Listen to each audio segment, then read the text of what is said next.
ஒரு ஊர்ல ஒரு குரு இருந்தார், ஜென் குரு. அவரை தேடிட்டு ஒரு மன்னர் வந்தார்.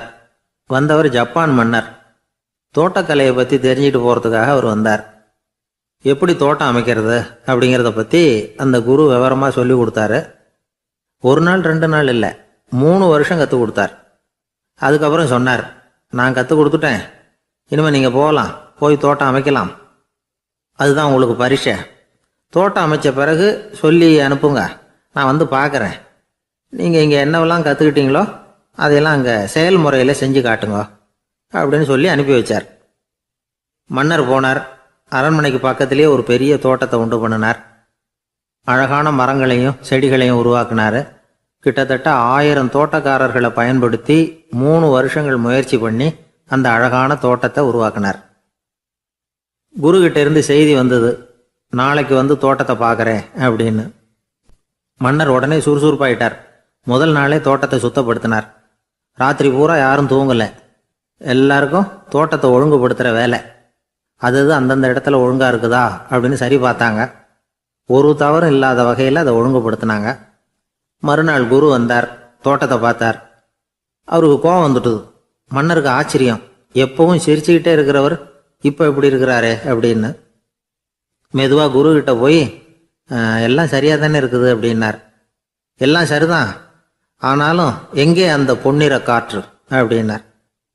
உதிர்ந்த இலைகள், பொன் மஞ்சள் நிற இலைகள் காற்றில் அப்படி புரண்டு ஓடுவதை நான் பார்க்க முடியவில்லையே அப்படின்னாராம். அது இல்லாமல் இந்த தோட்டம் உயிரோட்டம் உள்ளதா இருக்காது, இதில் பாடல் இல்லை, ஆடல் இல்லை, அதெல்லாம் இல்லாமல் இந்த தோட்டம் ரொம்பவும் செயற்கையாக தெரியுதேன்னாராம். மன்னர் இப்போதான் யோசனை பண்ணார். கீழே கிடந்த காஞ்சி போன இலைகள் மட்டும் இல்லை, மரத்தில் இருந்த காஞ்சி போன இலைகளையும் அப்புறப்படுத்தி சுத்தமாக வச்சிருக்கிறார். இறப்பும் வாழ்க்கையினுடைய ஒரு பகுதி தான். மரணம்ங்கிறது வாழ்க்கைக்கு எதிரானது அல்ல, அதை நிரப்பும் ஒரு பகுதி தான் அது. மரணம் இல்லையில் வாழ்க்கையே இல்லை அப்படிங்கிறது பெரியவங்க கருத்து. இப்போ அந்த தோட்டம் அழகாக தான் இருக்குது, இருந்தாலும் அது ஒரு ஓவியம் மாதிரி உயிர் இல்லாமல் இருக்கு. குரு ஒரு வாளியை கையில் எடுத்துக்கிட்டார். தோட்டத்தை விட்டு வெளியில் போனார். ஏற்கனவே வீசி எறிந்த அந்த சருகுகளை எல்லாம் அள்ளி கொண்டுகிட்டு வந்தார். உள்ள எல்லா இடங்கள்லையும் அதை வீசினார். உடனே காற்று அந்த காய்ந்த சருகுகளையும் பழுத்த இலைகளையும் அசைக்க ஆரம்பிச்சுட்டுது. இப்போ அங்கே சலசல சத்தம், சங்கீதம், இலைகளின் நடனம். ஓவியம் மாதிரி இருந்த அந்த தோட்டத்துக்கு இப்போ உயிர் வந்துட்டுது. இதுதான் அந்த பொன்னான காற்று அப்படின்னாராம் குரு. மன்னருக்கு புரிஞ்சுது. மிகப்பெரிய ஜென் கேள்வி ஒன்று உண்டு. உம்மான் அப்படிங்கிற ஒரு பெரிய குருவை பார்த்து துறவி ஒருத்தர் கேட்டாராம், இலைகள் எல்லாம் கீழே விழுந்து மரங்கள் மொட்டையாக இருக்கும் பொழுது என்ன நடக்கும்? இதுதான் கேள்வி. இதுக்கு உம்மான் சொன்ன பதில் பொன்னான காற்று, தி கோல்டன் விண்ட் அப்படின்னாராம். இதுக்கு என்ன விளக்கம்னா, உன்னுடைய எண்ணங்கள் எல்லாம் உன்னுடைய மனசிலிருந்து கீழே விழுந்து உனது உள்ளுணர்வானது மொட்டையாக நிற்கும் நிலைதான் அது. உனது வேர்களின் அருகில் காற்று வீசுகிறது. எல்லா எண்ணங்களும் உன்னிலிருந்து வெகு தூரத்துக்கு புரண்டு கொண்டே சென்று விடுகிறது. நீ அவற்றை கடந்து விட்டால் நீ அவைகளுக்கெல்லாம் மேலெழுந்து கீழே பார்ப்பவனைப் போல நிற்க ஆரம்பித்து விடுவாய். அதுதான் தியானம் என்பது அப்படின்னு சொல்றாங்க. தியானம்ங்கிறது எண்ணத்துக்கு எதிரானதில்லை. தியானம்ங்கிறது எண்ணங்களை கடந்து செல்வது தான். அதுக்கப்புறம் நாம பொன்னிற காற்றுல ஆட ஆரம்பிச்சிருவோம். இதுதான் பெரியவர்கள் சொல்றது. என்கிட்ட ஒருத்தர் தோட்டம் அமைக்கணும்னு யோசனை கேட்டு வந்தார். எல்லாம் சொல்லி கொடுத்தேன். செடிகள்லாம் செழிப்பா வளரணும்னா வேர் காயாம பார்த்துக்குங்க, தினமும் தண்ணி விடுங்க அப்படின்னு சொல்லி அனுப்பி வச்சேன். 1 மாசம் கழிச்சு அவர் தோட்டத்தை பார்க்கறதுக்காக போனேன். போய் பார்த்தா எல்லா செடியும் வாடி கிடக்குது. என்னங்க இப்படி பண்ணிவிட்டீங்கன்னு. நீங்க சொன்னபடி தான் செஞ்சேன்னார். என்ன செஞ்சீங்கன்னு கேட்டேன். வேர் காயாம பார்த்துக்க சொன்னீங்க, தினமும் ஒரு தடவை எல்லா செடியையும் ஒவ்வொன்றா பிடுங்கி பார்த்து வேர் காயாம இருக்கா அப்படின்னு பார்த்துட்டு அதுக்கப்புறம் தண்ணி பாய்ச்சனே, அவ்வளவுதான் அப்படின்னார். ஒரு சன்னியாசி, அவரு ஒரு நாள் ஒரு கனவு கண்டாராம். அந்த கனவுல அவர் சொர்க்கத்துக்கு போறார். அங்க ஒரு பெரிய திருவிழா நடந்துகிட்டு இருக்குது. எங்க பார்த்தாலும் அலங்கார வளைவுகள், வண்ணமயமான விளக்குகள், பாதைகள் பூரா மலர்கள், எல்லா கட்டடங்களும் ஒளிமயம். அவ்வளவு கோலாகலமா பிரம்மாண்டமா அந்த திருவிழா நடந்துகிட்டு இருக்குது. அது என்ன திருவிழாங்கிறது இந்த சன்னியாசிக்கு புரியல. அங்க எதிரில் வந்துகிட்டு இருந்த ஒருத்தரை நிறுத்தி, என்ன விசேஷம் இங்க அப்படின்னு விசாரிச்சாராம். உனக்கு தெரியாத விஷயம், இன்னைக்கு இறைவனுக்கு பிறந்த நாள், அதை தான் எல்லாரும் சேர்ந்து கொண்டாடுறோம். இதுக்காக பிரம்மாண்டமான ஊர்வலம் ஒன்று வரப்போகுது. இறைவனே அந்த ஊர்வலத்தில் கலந்துக்கிறார் அப்படின்னார் அவர். உடனே அந்த சன்னியாசி ஒரு மரத்து நிழலில் ஒதுங்கி நின்றுக்கிட்டார். ஊர்வலம் வந்துக்கிட்டு இருக்குது. முதல்ல ஒரு குதிரை வந்துக்கிட்டு இருக்கு. அது மேலே ஒருத்தர் உட்காந்துருக்கிறார். அவருக்கு பின்னாடி நிறைய பேர் கூட்டமாக வந்துக்கிட்டு இருக்கிறாங்க. இவ்வளவு கூட்டம் இவர் பின்னாடி வருதே, யார் இவர் அப்படின்னு கேட்டார். ஒரு மதத்தின் பெயரை சொல்லி இவர் அந்த மதத்தின் தலைவர், அவரை பின்பற்றுகிற மக்கள் கூட்டம் பின்னாடி வந்துக்கிட்டு இருக்குது அப்படின்னு விவரம் சொல்லியிருக்கிறாங்க. இவங்களுக்கு அடுத்தபடியாக இன்னொரு குதிரையில் ஒருத்தர் வந்துக்கிட்டு இருக்கிறார். அவருக்கு பின்னாடி ஏகப்பட்ட கூட்டம். இவர் யாருங்க அப்படின்னு கேட்டிருக்கார் சன்னியாசி. அங்கே இருக்கிறவங்க விவரம் சொல்லியிருக்கிறாங்க. இன்னொரு மதத்தின் பெயரை சொல்லி இவர் அந்த மதத்தினுடைய தலைவர், அவர் வழியை பின்பற்றுகிறவர்கள் அவர் பின்னாடி கூட்டமாக வந்துக்கிட்டு இருக்கிறாங்க அப்படின்ட்டு இருக்காங்க. இப்படி ஒவ்வொருத்தராக குதிரை மேலே வந்துக்கிட்டே இருக்கிறாங்க. அவங்கள பின்பற்றியும் ஒவ்வொரு கூட்டம் வந்துக்கிட்டே இருக்குது. அந்த பெரிய ஊர்வலம் அது பாட்டுக்கு போய்கிட்டு இருக்குது. கடைசியாக அது முடிஞ்சது ரொம்ப நேரம் கழித்து. அதுக்கப்புறம் கொஞ்சம் நேரம் கழித்து ஒரு வயசான ஆள் குதிரை மேலே வந்துக்கிட்டு இருக்கிறார். ஆனால் அவருக்கு பின்னாடி யாருமே இல்லை. அவர் பரிதாபமாக தனியாக வந்துக்கிட்டு இருக்கிறார். அவர் அந்த ஊர்வலத்தை சேர்ந்தவரா இல்லையாங்கிறதே தெரியல. இவர் யார், இவர் ஏன் இப்படி தனியாக வந்துக்கிட்டு இருக்கிறார் அப்படின்னு கேட்டிருக்கார் அந்த சன்னியாசி. என்னது இப்படி கேட்குறீங்க? இவர் தான் கடவுள். இவருக்காக தான் இன்றைக்கி இந்த ஊர்வலமே நடக்குது. இவருக்கு தான் இன்றைக்கி பிறந்த நாள். முன்னாடி போகிற ஊர்வலம் பூரா இவருடைய பிறந்த நாளை கொண்டாடுறதுக்காக தான் அப்படின்ட்டுருக்காங்க. இதை கேட்டதும் அந்த சன்னியாசிக்கு திடுக்குன்னு தூக்கி போட்டிருக்கு. இது வரைக்கும் கனவு கண்டுகிட்டு இருந்தவர் முடிச்சுக்கிட்டார். அதுக்கப்புறம் தான் யோசித்து பார்த்துருக்கார். உண்மைதான், மக்கள் எல்லாரும் பக்தி மார்க்கத்தில் போகிறதா நினச்சிக்கிட்டு பாதம் மாறி போய்கிட்டு இருக்கிறாங்க. கடவுளை பின்பற்றுவதாக நினைக்கிறாங்க பக்தர்கள். ஆனால் கடவுளுக்கு பின்னாடி யாருமே இல்லை. இன்னமும் இயல்பாக இதை பற்றி யோசித்து பார்த்தா உண்மைக்கு பின்னாடி தான் நான் போய்கிட்டு இருக்கேன் அப்படின்னு நிறைய பேர் சொல்கிறாங்க. ஆனால் அந்த உண்மை அனாதையாக போய்கிட்டு இருக்குது. அப்படி ஆயிட்டுது உலகம். இந்த காலத்துலேயும் ஒரு ஊர்வலம். ஒரு பெரிய மனுஷருக்கு பிறந்த நாள் விழா. அவர் குதிரை மேலே ஏறி முன்னாடி போய்கிட்டு இருக்கிறார். அவருக்கு பின்னாடி ஒரு 100 பேர் தொண்டர்கள் அவங்க பாட்டுக்கு போகிறாங்க. எல்லாம் பணம் கொடுத்து ஏற்பாடு பண்ணவங்க. எல்லாம் பணம் வாங்கிட்டு பின்னாடி போய்கிட்டு இருக்கிறாங்க. கொஞ்சம் தூரம் நடந்ததும் கால் வலிக்க ஆரம்பிச்சுட்டுது. ஒவ்வொருத்தராக அப்படியே ஒதுங்க ஆரம்பிச்சிட்டாங்க. அதான் முன்னாடியே பணம் கிடச்சிட்டுதே, இனிமேல் ஒதுங்கினா என்னன்னு ஒதுங்கிட்டாங்க. ஒரு கட்டத்தில் குதிரையில் போகிறவர் தற்செயலாக திரும்பி பார்க்குறாரு. பின்னாடி யாருமே இல்லை. எல்லோரும் ஓடி போயிட்டாங்க. ஒரே ஒரு ஆள் மட்டும் ரொம்ப விசுவாசமாக பின்னாடி நடந்து வந்துக்கிட்டு இருந்தான். ஏன்ப்பா நீ மட்டும் வந்துக்கிட்டு இருக்கிறியே, நீ வீட்டுக்கு போகலையான்னு கேட்டிருக்காரு அவர். நீங்கள் அந்த குதிரையையும் அதுக்குள்ளே வாடகை பணத்தையும் கொடுத்துட்டீங்கன்னா நானும் போயிடுவேன் அப்படின்னு நானாம் இந்த ஆள். ஒரு ஆள் வேகமாக நடந்து போய்கிட்டு இருந்தான். அவன் வேகமாக நடக்கிறதுக்கு காரணம் வெயில் காலம். காலில் செருப்பு இல்லை, மணல் பாதை, அதுதான் வேகம். காலில் செருப்பும் இல்லாமல் கையில் குடையும் இல்லாமல் அந்த ஆள் வெயிலில் நடந்து போய்கிட்டு இருக்கிறான். அந்த சமயத்தில் இன்னொருத்தன் குதிரை மேலே ஏறி அந்த வழியாக வந்துக்கிட்டு இருக்கிறான். அவன் காலில் செருப்பும் இருந்தது, கையில் குடையும் இருந்தது. நடந்து போய்கிட்டு இருந்தவன் அந்த குதிரை ஆசாமியை பார்த்து கேட்டான், ஐயா நீங்களும் குதிரை மேலே உட்காந்துக்கிட்டு போய்கிட்டு இருக்கிறீங்க, அப்படி இருக்கிறப்போ உங்களுக்கு அந்த செருப்பு என்னத்துக்கு? அதை எனக்கு கொடுத்து உதவலாமே அப்படின்னா. குதிரை மேலே உட்காந்துருந்தவன் யோசனை பண்ணி பார்த்தான். இவன் சொல்கிறது நியாயம்தானே அப்படின்னு சொல்லி தன்னுடைய செருப்பை கழட்டி அந்த வழிப்போக்கனுக்கு கொடுத்துட்டான். ரொம்ப நல்லதுங்க அப்படின்னு சொல்லி இவன் அதை வாங்கி காலில் மாட்டிக்கிட்டான். அதுக்கப்புறம் மறுபடியும் இவன் ஆரம்பித்தான், ஐயா நீங்கள் குதிரையில் போகிறதுனால போக வேண்டிய இடத்துக்கு வேகமாக போய் சேர்ந்துருவீங்க. அதனால் உங்கள் கையில் அந்த குடை என்னத்துக்கு?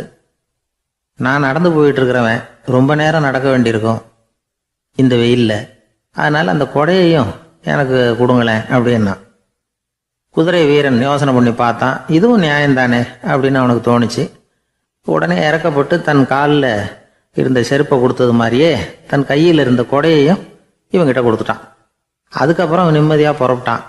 இப்போ மறுபடியும் கை தட்டி அவனை நிறுத்தினான். கீழே நின்றுக்கிட்டு இருந்தவன், என்னப்பா ஏன் என்ன நிறுத்தின? இன்னும் ஏதாவது வேணுமா உனக்கு அப்படின்னா குதிரையில் இருந்தவன். இவன் மெதுவாக வாயை திறந்து அந்த குதிரையையும் என்கிட்ட கொடுத்துருங்களேன்னா. அந்த குதிரை வீரன் இப்போ ஒரு கணம் யோசனை பண்ணி பார்த்தான். உடனே என்ன பண்ணான் தெரியுமா? தன்கிட்ட இருந்த குதிரை சவுக்கை எடுத்தான். குதிரை சவுக்கால் அந்த ஆளை வாங்குவாங்கன்னு வீசி தள்ளிவிட்டான். இவ்வளவு சவுக்கடியும் வாங்கிக்கிட்டு இந்த ஆள் என்ன பண்ணான் தெரியுமா? சிரிக்கிறான். அடி வாங்கிட்டு யாராவது சிரிப்பாங்களா? குதிரை வீரனுக்கு ஒன்றும் புரியல. என்னப்பா அது, ஏன் இப்படி அடி வாங்கிட்டு இப்படி சிரிக்கிறியே அப்படின்னு கேட்டான். இப்ப அந்த வழிப்போக்கன் சொல்றான், ஐயா நான் இப்படி சிரிக்கிறதுக்கு காரணம் இருக்கு. இப்படி குதிரை கேட்டு உங்ககிட்ட அடி வாங்கலேன்னு வச்சுக்கோங்க, என் உயிர் உள்ள வரைக்கும் மனசுல ஒரு தவிப்பு இருந்துகிட்டே இருக்கும். செருப்பையும் கொடையையும் கேட்ட உடனே கொடுத்தவன் குதிரையையும் கேட்டிருந்தா கொடுத்துருப்பானோ அப்படிங்கிற பேராசையில ஏங்கிக்கிட்டே இருந்திருப்பேன். இப்போ உங்ககிட்ட அடி வாங்கின பிறகு என்னுடைய அந்த சந்தேகம் தீர்ந்து போச்சு. என்னுடைய ஆசைக்கு எல்லை எது அப்படிங்கிறத எனக்கு புரிஞ்சுட்டுது அப்படின்னு சொல்லிவிட்டு அவன் நடக்க ஆரம்பிச்சுட்டானான். ஆசைக்கும் எல்லை உண்டு அப்படிங்கிறத விளக்கறதுக்காக வாரியார் சுவாமிகள் சொல்ற கதை இது. இந்த காலத்திலயும் ஒருத்தன் அது மாதிரி கொடை செருப்போட குதிரையில போய்கிட்டு இருந்தான். எதிரில் நடந்து வந்தவன், ஐயா உங்க கொடையை எனக்கு கொடுங்களேன்னு கேட்டான். உடனே அவன் குதிரையிலேருந்து கீழே குதிச்சு அவனை சாட்டையால் அடிக்க ஆரம்பிச்சிட்டான். இன்னொருத்தர் அந்த வழியா வந்தவர் இதை பார்த்தார். ஏன்பா அவன் கேட்டான், உன்னால முடியலன்னா இல்லைன்னு சொல்லிட வேண்டியது தானே, அதுக்காக ஏன் இப்படி அவனை போட்டு அடிக்கிறேன்னு கேட்டார். உங்களுக்கு விவரம் புரியாது சார், காலம் ரொம்ப கெட்டு போச்சு. கேட்டதை கொடுத்தேன்னு வச்சுக்கோங்க, இந்த குதிரையே என்னோடது, அவன் திருடிக்கிட்டு போறான் அப்படின்னு என் பேரில் புகார் கொடுக்க ஆரம்பிச்சிருவான் சார் அப்படின்னா. அது எப்படி அவ்வளவு உறுதியா சொல்றேன்னு கேட்டார் அவரு. ஏற்கனவே அது மாதிரி ஒருத்தன் பேரில் புகார் கொடுத்துட்டு தான் இந்த குதிரையை நான் தள்ளிட்டு வந்துகிட்டு இருக்கிறேன் அப்படின்னார். கடற்கரை ஓரமா ஒரு பெரியவர் கையால மணலை கீறிக்கிட்டே உட்காந்துருக்கிறார். என்னத்தையும் தேடிட்டு இருக்கிறது மாதிரி தெரிஞ்சது. மெதுவா கிட்டத்துல போய் என்னத்தை தேடிட்டு இருக்கிறீங்க அப்படின்னு கேட்டோம். அவரு சாவகாசமா நிமிந்து பார்த்து நிம்மதியை தேடிட்டு இருக்கிறேன்னார். நாங்க ஒரு மாதிரி ஆயிட்டோம். இருந்தாலும் சமாளிச்சுக்கிட்டு, சார் மணல்ல கிழிஞ்சல் தான் கிடைக்கும், நிம்மதி கிடைக்காது அப்படின்னோம். சரி இன்னைக்கு வசமா நம்ம கிட்ட ஒரு ஆள் மாட்டிக்கிட்டார் அப்படின்னு நினைச்சு அவர் பக்கமா போய் உட்காந்துக்கிட்டு கதை சொல்ல ஆரம்பிச்சிட்டோம். ஒரு பெரிய மன்னர் இருந்தார். அவருக்கு எல்லா வசதியும் இருந்தது. இருந்தாலும் ஒரே ஒரு குறை, அது என்னன்னா நிம்மதி இல்லைங்கிற குறை. அரண்மனையில தினமும் கலை நிகழ்ச்சி நாட்டியம் எல்லாம் நடந்துகிட்டு தான் இருந்தது. இருந்தாலும் நிம்மதி இல்லை. சரி நிம்மதி எங்க கிடைக்கும் அப்படின்னு தேட ஆரம்பிச்சார். உடனே அதுக்கான முயற்சிகள்ல தீவிரமா இறங்கினார். நாட்டுல உள்ள தத்துவ மேதைகளை எல்லாம் கூப்பிட்டுட்டு வர சொன்னார். எல்லாரும் வந்து சேர்ந்தாங்க. அவங்கள பார்த்து நிம்மதி எங்க இருக்குது அப்படின்னு விசாரிச்சார்.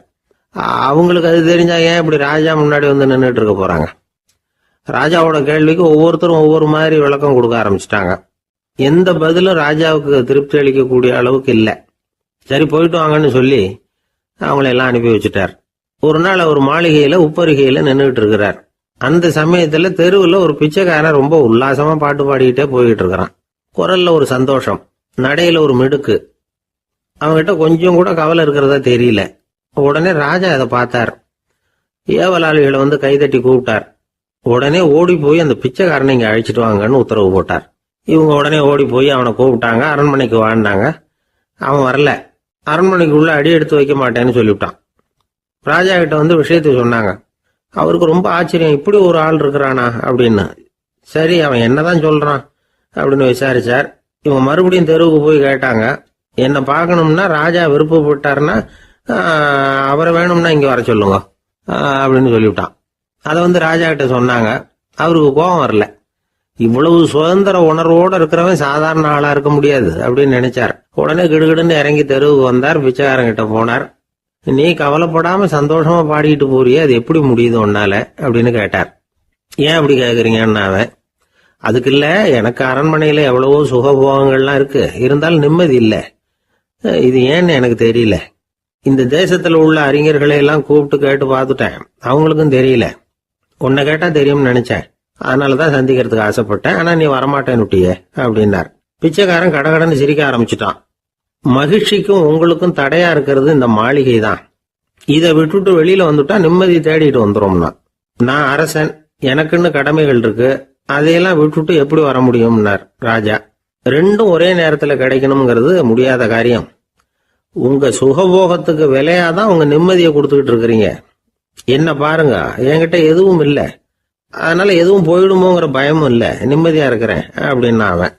ராஜா உடனே சந்தோஷப்பட்டு தன்னுடைய மேலங்கியை எடுத்து அவனுக்கு பரிசா கொடுத்தாரான். அவன் சிரிச்சுக்கிட்டே அதை வாங்க மாட்டேன்னு விட்டானான்.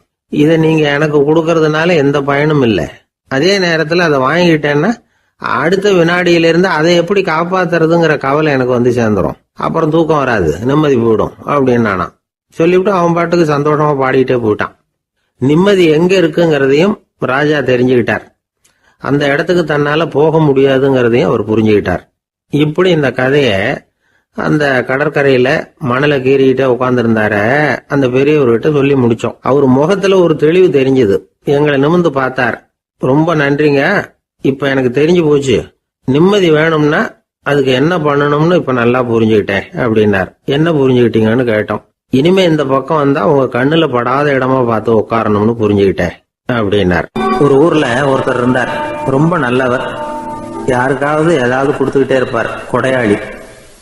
தினமும் யாராவது ஒருத்தருக்கு ஏதாவது கொடுக்கலன்னா அவருக்கு தூக்கம் வராது.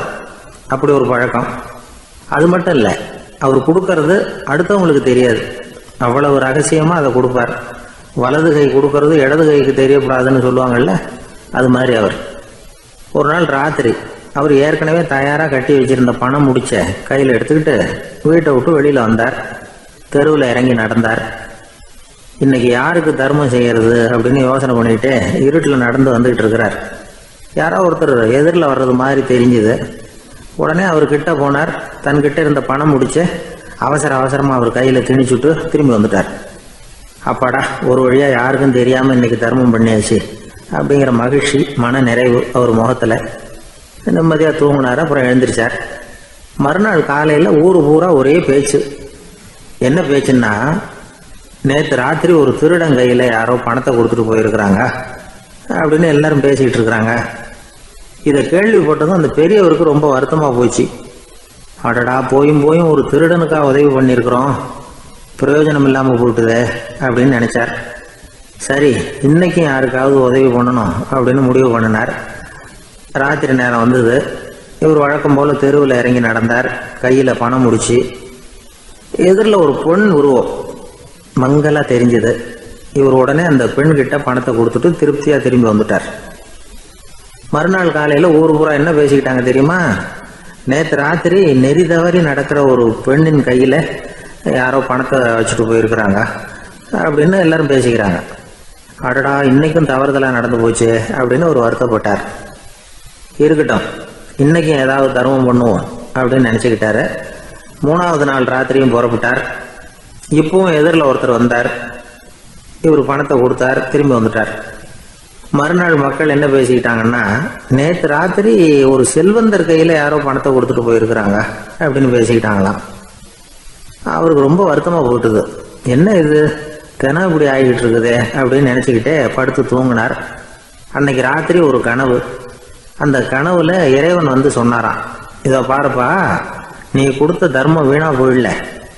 உன்கிட்ட பணம் வாங்கின அந்த திருடன் திருந்திட்டான், அந்த பொண்ணும் திருந்திட்டா, அந்த செல்வந்தனும் கொடையாளி ஆயிட்டான், எல்லாருக்கும் உதவி பண்ண ஆரம்பிச்சுட்டான் அப்படின்னு சொன்னாராம்.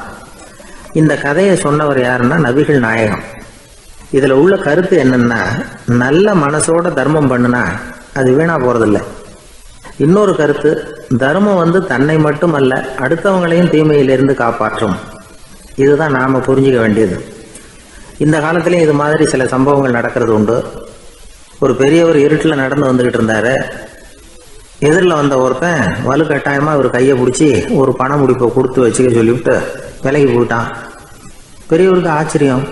இந்த காலத்திலயும் இப்படி வலது கை கொடுக்கறது இடது கைக்கு தெரியக்கூடாதுன்னு நினைக்கிற கொடையாளிகள் உண்டு போல இருக்கு அப்படின்னு யோசனை பண்ணிக்கிட்டே நடந்தார். கொஞ்ச தூரம் போயிருப்பாரு. அதுக்குள்ள அதே ஆள் திரும்பி வந்தான். கொடுத்த பண முடிப்பை திருப்பி கொடுங்க அப்படின்னு கேட்டு வாங்கிட்டான்.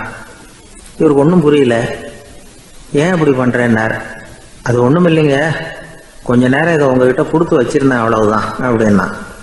ஏன்னு கேட்டார். என்னை பின்னாடி போலீஸ் தேடிக்கிட்டு வந்துகிட்டு இருக்குது, அதுதான் அப்படி பண்ணேன். இப்போ போயிட்டுது, இனிமே ஒன்றும் பயமில்லை அப்படின்னு சொல்லிவிட்டு அவன் பாட்டுக்கு நடந்து போறான். தான் மட்டும் வாழ்ந்தா போதும் அப்படின்னு நினைக்கிறவங்க உண்டு. தானும் வாழணும், அடுத்தவங்களும் வாழணும் அப்படின்னு நினைக்கிறவங்களும் உண்டு. முதல்ல சொன்ன வகையை சேர்ந்த மனிதர்கள் எப்படி தெரியுமா? எப்படியாவது தான் மட்டும் வாழ்ந்தால் போதுங்கிற நினைப்பு தான் எப்பவும் அவங்களுக்கு இருக்கும். தங்களுடைய வளர்ச்சிக்கு எது தடையா இருந்தாலும் சரி, யார் தடையா இருந்தாலும் சரி, அதை அழிச்சுட்டு தான் மறுவேலை பார்ப்பாங்க. அவங்கெல்லாம் பாவ காரியங்களுக்கு தயங்குறதே இல்லை. அப்படிப்பட்ட வாழ்க்கை அவங்களுக்கே இடைஞ்சல அமைஞ்சு விடுறது உண்டு. அதை விளக்கறதுக்கு ஒரு கதையும் உண்டு. ஒரு ஊர்ல அப்படிப்பட்ட ஆள் ஒருத்தன் இருந்திருக்கான். நிறைய பாவங்களை செஞ்சவன். அதன் காரணமா நரகப்படுகொழியில விழுந்துட்டான். நரகப்படுகொழிங்கிறது ஒரு பெரிய கிணறு மாதிரி. ஏற்கனவே பாவம் செஞ்சவங்க நிறைய பேர் அதுல விழுந்து கிடக்குறாங்க. உள்ள ஏகப்பட்ட சத்தம், எல்லாம் அந்த பாவாத்மாக்கள் போடுற சத்தம். இப்போ விழுந்தானே இவனும் சத்தம் போட்டான்.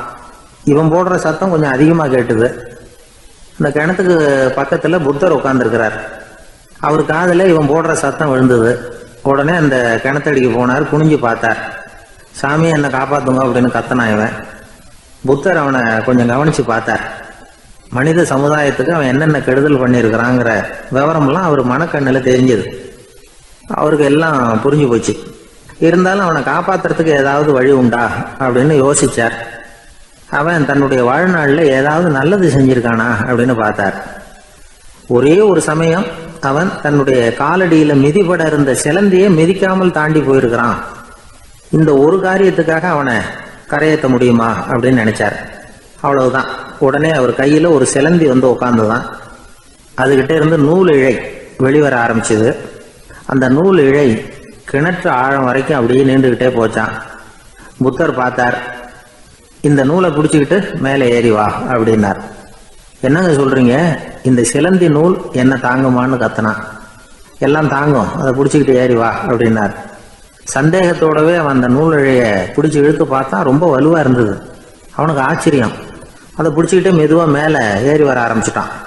பாதி தூரம் ஏறி வந்திருப்பான். அப்போ அவன் காலுக்கு கீழே ஏதோ சத்தம். என்னன்னு குனிஞ்சு பார்க்கறான். கீழே கிடந்தவங்க சில பேரும் அந்த நூலை பிடிச்சி மேலே வந்துகிட்டு இருக்கிறாங்க. இவனுக்கு கோபம் வந்துட்டுது. தன்னுடைய இடுப்புல வச்சிருந்த கத்தியை எடுத்து தன்னுடைய காலுக்கு கீழே நூல் இழையை அப்படியே வெட்டி விட்டுட்டான். இனிமே நாம மட்டும்தான் மேலே ஏறி வந்துடணும் அப்படின்னு நினைச்சுக்கிட்டான். ஆனா நடந்தது என்ன தெரியுமா? மொத்த நூல் இழையும் அப்படியே அருந்து கீழே விழுந்துட்டுது. அவனும் பொத்துன்னு கீழே விழுந்துட்டான். மறுபடியும் கத்த ஆரம்பிச்சுட்டான். ஏற்கனவே அவன் செஞ்சிருந்த ஒரு சிறு கருணை அந்த நூல் இழைக்கு உறுதியை கொடுத்தது. இப்போ அவன் செஞ்ச பாவம் அந்த நூல் இழைய வலுவிழக்க செஞ்சுட்டுது. அடுத்தவங்களும் வாழணுங்கிற எண்ணம் அவனுக்கு இருந்திருந்தா இப்போ அவனும் கரையேறி வந்திருப்பான், மற்றவங்களும் சௌக்கியமா வந்து சேர்ந்திருப்பாங்க. அதனால நாமும் வாழணும், அடுத்தவங்களும் வாழணும் அப்படின்னு நினைக்கிறவன் வாழ்க்கையில சீக்கிரம் முன்னுக்கு வந்துடுவான். ஒருத்தன் ஒரு டாக்டர் கிட்ட போனான், மருந்து வாங்கினான். வாங்கி கொண்டாந்து பேசாம வச்சுட்டான், சாப்பிடல. அப்புறம் எதுக்காகப்பா போய் அவர்கிட்ட மருந்து வாங்கினேன் அப்படின்னு கேட்டாங்க. டாக்டர் வாழணும் இல்லையா, அதனாலதான் அப்படின்னா. அவர் கொடுத்த மருந்து நீ ஏன் சாப்பிடல அப்புறம் அப்படின்னு கேட்டாங்க. நான் வாழணும் இல்லையா, அதுக்காக தான் அப்படின்னா. ஒரு ஊர்ல ஒரு ஆள் இருந்தான், தையல் கடை வச்சிருந்தான். அவங்கிட்ட ஒருத்தன் ஒரு சட்டை துணி எடுத்து கொடுத்து தைக்க சொல்லியிருந்தான். வர்ற சனிக்கிழமை வா வந்து வாங்கிட்டு போ அப்படின்னு அவன் சொல்லியிருந்தான். அதே மாதிரி இவன் வந்தான். அவன் தச்சு வச்சிருந்த சட்டையை கொடுத்தான். இவன் வாங்கி அங்கேயே போட்டு பார்த்தான். கை நீளம் ஒன்றுக்கு ஒன்று வித்தியாசமா இருந்தது. வலது கை இடது பக்கத்தை விட நீளம் குறைச்சலா இருந்தது. அவன் முணுமுணுக்க ஆரம்பிச்சுட்டான். என்ன இது இப்படி தைச்சுட்டியேன்னு. இதுக்கு அவன் சொன்னான், ஐயையோ இதுக்காகவா சங்கடப்படுறீங்க, வலது கையை மட்டும் கொஞ்சம் உள்ள இழுத்தாப்புல வச்சுக்கிட்டீங்கன்னா சரியா போகுது. மற்றபடி அந்த சட்டையில உள்ள கலை அம்சத்தை கவனிங்க, எவ்வளவு அற்புதமா தைச்சிருக்கேன் பாருங்க. ஒரு சின்ன குறைய இப்படிலாம் பொருட்படுத்த வேண்டியதில்லை. நான் சொன்னது மாதிரி கையை கொஞ்சம் உள்ள இழுத்தது மாதிரி வச்சுக்கிட்டு நடந்து போங்க, ஜோரா இருக்கும் அப்படின்னா. அவனும் யோசிச்சு பார்த்தான். சரியான யோசனையா தான் தோணுச்சு. கொஞ்சம் முயற்சி பண்ணி வலது கையை கொஞ்சம் உள்ள இழுத்து சட்டை சரியா இருக்கிறது மாதிரி பண்ணிட்டான். இப்போ மறுபடியும் ஒரு பிரச்சனை. வலது கையை உள்ள இழுத்த மாதிரி அப்படியே வச்சுக்கிட்டதும் முதுகு பக்கம் கொஞ்சம் துணி தளர்த்தியா தொங்குறது மாதிரி தெரிஞ்சது. என்ன இது, முதுகு பக்கம் துணி குவிஞ்சுட்டுதே, தொங்குதே அப்படின்னா மறுபடியும். அடடா இதுக்காகவா கவலைப்படுறீங்க, உடம்ப அதுக்கு தகுந்த மாதிரி கொஞ்சம் வளைச்சிக்கிட்டா சரியா போடுது. இதுக்காக அந்த அழகான தையலை பிரிச்சு அதுல உள்ள கலை அம்சத்தை கெடுக்கிறதுக்கு என் மனசு இடம் தரல. எவ்வளவுக்கு தளர்த்தியா இருக்கோ அவ்வளவுக்கு கொஞ்சம் உடம்ப வளைச்சி அப்படி குனிஞ்சது மாதிரி போங்க போதும் அப்படின்னா. அதுவும் நல்ல யோசனையா தான் பட்டுது இவனுக்கு. சரின்னு சொல்லிவிட்டு புறப்பட்டான். தெருவில் இறங்கினான். கையை கொஞ்சம் உள்ள இழுத்தான், உடம்ப கொஞ்சம் முன்னால வளைச்சான், சட்டைக்கு தகுந்த மாதிரி உடம்ப பண்ணிட்டான். மெதுவா நடந்து போறான். இப்போ எதிரில் இன்னொருத்தன் வரான். இவனை பார்க்கறான். இவன் போட்டிருக்கிற சட்டையை பார்க்கறான். ஆஹா அற்புதம்ங்கிறான். சும்மா சொல்லக்கூடாது, ரொம்ப நல்லா இருக்கு, நிச்சயமா இது இந்த ஊர் மேல தெருவில் இருக்கிற ஒருத்தன் இருக்கானே அவன் தைச்சதா தான் இருக்கணும் அப்படின்னா. இதை கேட்டதும் அவனுக்கு ஆச்சரியம். எப்படி அவ்வளவு கரெக்டா கண்டுபிடிச்சிங்க அப்படின்னு கேட்டிருக்கான். இதுக்கு அந்த வழிபோக்கன்னு சொன்னானா, அவன் ரொம்ப கெட்டிக்காரன். உங்களை மாதிரி உடம்பும் கையும் வளைஞ்சு போன ஒரு ஆசாமிக்கு அவனை தவிர வேற யாராலேயும் இவ்வளவு பொருத்தமான ஒரு சட்டையை தைக்க முடியாது அப்படின்னானா. பாருங்க, அவனுக்காக இவன் அனுசரிக்க போய் இவனோட நிலைமை எப்படி ஆயிடுது பாருங்க. இதே மாதிரி தான் சில சடங்குகளும் சம்பிரதாயங்களும் நம்மளை கோமாளி ஆக்கி விட்டுரும். எதுவா இருந்தாலும் அதுல அறிவுபூர்வமான அணுகுமுறை அவசியம். ஒரு நர்ஸ் அவசரமா ஓடி டாக்டர் கிட்ட சொல்லிச்சான், டாக்டர் ஒரு தப்பு நடந்து போச்சு, 10ஆம் நம்பர் பெட்ல இருக்கிற பேஷண்ட்டுக்கு காலில் ஆபரேஷன் பண்றதுக்கு பதிலாக கையில் ஆபரேஷன் பண்ணி விட்டீங்க. கை ஆபரேஷன் பண்ணிக்க வேண்டிய ஆள் 7ஆம் நம்பர் பெட்ல இருக்கார் அப்படின்னு தான். அதுக்கு ஒரு பதட்டப்படாம சொன்னாராம், பரவாயில்ல இவரை தூக்கி 7ஆம் நம்பர் பெட்ல போட்டுரு அப்படின்னாராம். ஒரு வயசான பாட்டியும் தாத்தாவும் ஒரு பூங்காவில் உட்காந்து பேசிக்கிட்டு இருக்கிறாங்க. அவங்களுக்கு கல்யாணம் ஆகி 53 வருஷம் ஆச்சு. பிள்ளைங்கள்லாம் படிச்சு பெரிய பெரிய வேலையில் இருக்கிறாங்க. பேரன் பேத்திகளும் நல்ல நிலைமையில் இருக்கிறாங்க.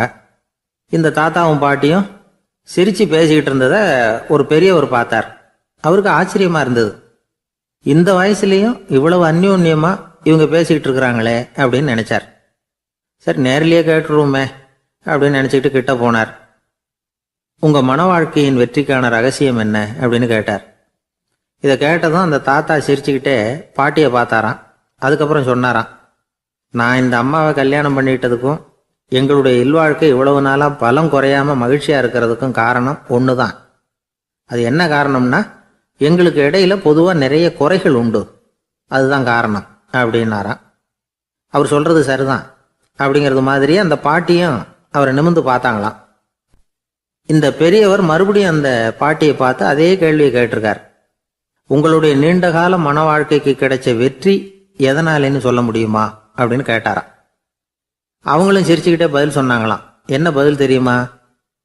சில பேரை நாம குறிப்பிட்ட பண்புகளுக்காக நேசிக்கிறோம், வேற சிலரை நாம் அந்த பண்புகள் இல்லாத குறைகளுக்காகவே விரும்பி பழகிறோம் இல்லையா அப்படின்னு கேட்டுட்டு தலையை குனிஞ்சுக்கிட்டாங்களாம் அந்த பாட்டியம்மா. அவங்க அப்படி சொன்னதை கேட்டதும் இவருக்கு புதுசா ஞானம் பிறந்தது மாதிரி இருந்துதான். இதுதான் மனம் நிறைந்த மன வாழ்க்கை அப்படிங்கிறார் சுவாமி சின்மயானந்தர். பண்புகளை எப்படி நேசிக்க முடியுதோ அதே மாதிரி பண்புகள் இல்லாத குறைகளையும் நேசிக்க முடியும். மனசுதான் காரணம். ஒரு மேல்நாட்டு தம்பதி, அவங்களும் தாத்தா பாட்டி தான். அவங்க 2 பேரும் ஒரு பூங்காவில் உட்காந்து சிரிச்சு பேசிக்கிட்டு இருக்கிறாங்க. அதை ஒருத்தர் பார்த்தார். அவருக்கு ஆச்சரியம், இவ்வளவு காலம் ஆகி இந்த வயசுலயும் இப்படி அன்பா பேசிக்கிட்டு இருக்கிறாங்களே அப்படிங்கிற ஆச்சரியம். கிட்ட நெருங்கி போனாரு. கேட்டார், ஏன் தாத்தா உங்களுக்கு கல்யாணம் ஆகி எவ்வளவு வருஷம் ஆச்சுன்னார். 55 வருஷம் ஆச்சுன்னாராம் அவரு. இன்னமும் இவ்வளவு சந்தோஷமா இருக்கிறீங்களே, அதுக்கு என்ன காரணம்னு கேட்டிருக்கார். அதுக்கு என்ன காரணம்னா, இதுவரைக்கும் எங்களுக்குள்ள சண்டையே வந்ததில்லை அப்படின்னாராம். அது எப்படி முடியும்னு கேட்டிருக்கார் இவர் ஆச்சரியமா. அந்த தாத்தா சொல்ல ஆரம்பிச்சாராம், இதை பாருப்பா, எங்களுக்கு கல்யாணம் ஆன புதுசுல நானும் என்னுடைய மனைவியும் ஒரு குதிரை மேலே ஏறி ஒரு காட்டு வழியா போய்கிட்டு இருந்தோம். கொஞ்ச தூரம் போனதும் அந்த குதிரை எடக்கு பண்ணிச்சு. நான் உடனே கீழே இறங்கி அந்த குதிரையை பார்த்து, இது உனக்கு முதல் தடவை அப்படின்னு மிரட்டலா சொல்லிவிட்டு ஏறி உட்காந்தேன். மறுபடியும் போனோம். கொஞ்சம் தூரம் குதிரை நல்லபடியாக நடந்து போச்சு. மறுபடியும் எடக்கு பண்ண ஆரம்பிச்சுட்டுது. நான் கீழே இறங்கினேன். கையில் இருந்த சாட்டையால் ஓங்கி ஒரு அடி கொடுத்தேன். இது உனக்கு 2வது தடவை அப்படின்னு சொல்லிவிட்டு ஏறி உக்காந்தேன். மறுபடியும் குதிரை கொஞ்சம் தூரம் நல்ல விதமாக நடந்து போச்சு. அப்புறமும் எடக்கு பண்ண ஆரம்பிச்சுட்டுது. அந்த சமயத்தில் ஒரு ஆற்று பாலத்தை கடந்து போய்கிட்டு இருக்கிறோம். நான் கீழே இறங்கினேன். என்னுடைய மனைவியையும் கீழே இறங்க சொன்னேன். அந்த குதிரையை பிடிச்சி அப்படியே ஆற்றுல தள்ளி விட்டுட்டேன். தள்ளி விட்டுட்டு, இது உனக்கு கடைசி தடவை அப்படின்னு சொன்னேன். அதை பார்த்ததும் என் மனைவி பதறி போயிட்டாங்க. போய், ஐயோ பாவம், என்ன இப்படி பண்ணிவிட்டீங்க, உங்களுக்கு மனசுல கொஞ்சம் கூட இறக்கமே இல்லையா அப்படின்னாங்க. நான் மெதுவா இவங்க பக்கம் திரும்பி, இது உனக்கு முதல் தடவை அப்படின்னேன். அவ்வளவுதான். அன்னையிலேருந்து இன்னைய வரைக்கும் ஒரு நாள் கூட எங்களுக்குள்ள